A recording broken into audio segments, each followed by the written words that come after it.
านนา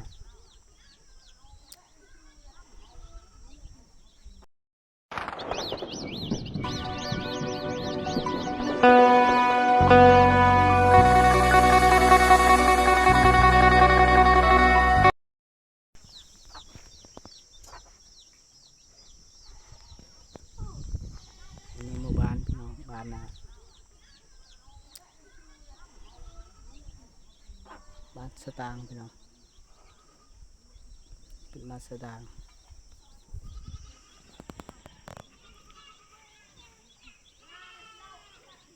เบิ้ลได้10 โลตางนี่นะไปเบิ้ล10 โลบ้านมาคือคนเจ๊เนี่ยคนเจ๊ตักลาด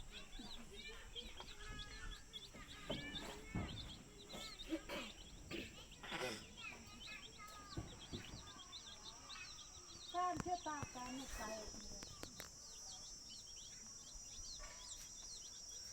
หลายจานได้ตากเลยลาไปเมื่อตักน้ำพี่น้อง